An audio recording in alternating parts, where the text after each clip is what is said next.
ایک بار ریونس ووڈ کے چھوٹے سے الگ تھلگ قصبے میں ایک چاندنی رات میں سنجنا نامی ایک نوجوان عورت کو ایک دور دراز کے رشتہ دار سے ایک پرانی خستہ حال حویلی وراثت میں ملی۔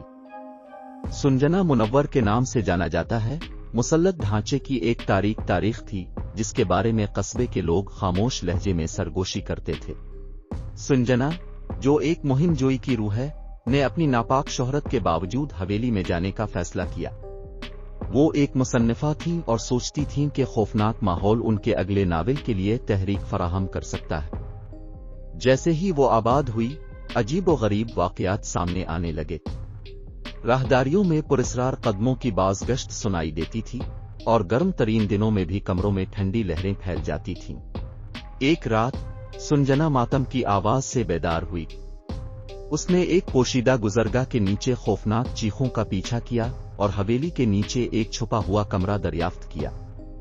اندر اسے پرانے پھٹے ہوئے جرائد کا ایک مجموعہ ملا جس نے گھر کے تاریک رازوں سے پردہ اٹھایا۔ معلوم ہوا کہ یہ حویلی ایک قدیم قبرستان پر بنائی گئی تھی اور اس پر انتقامی روحوں نے لعنت بھیجی تھی۔ ان روحوں نے اپنی آرام گاہ کی بے حرمتی کا بدلہ طلب کیا اور اپنے انتقام کا دعویٰ کرنے کے لیے کچھ بھی نہیں رکیں گے۔ سنجنا اب نادانستہ ان کے غصے کا نشانہ بن چکی تھی۔ جیسے جیسے بدمعاش قوتیں مضبوط ہوتی گئیں، سنجنا نے ایک مقامی مورخ کی مدد لی جس نے قصبے کے آرکائیوز کا مطالعہ کیا، اس لعنت کو توڑنے کا ایک طریقہ دریافت کیا۔ ایسا کرنے کے لیے اسے انتقامی روحوں کا سامنا کرنا پڑا جو خوفناک شکلوں میں ظاہر ہوتی تھیں اور اپنی اذیت زدہ روحوں کو مطمئن کرتی تھیں۔ کہانی کا عروج دہشت کی ایک رات میں سامنے آتا ہے جب سنجنا کو ایک سرد مظاہرے میں روحوں کے غضب کا سامنا کرنا پڑتا ہے۔ مورخ کی رہنمائی کے ساتھ اسے لعنت کو توڑنے کے لیے خوف، فریب اور غیر معمولی مظاہر کی بھولبھلیا پر جانا چاہیے۔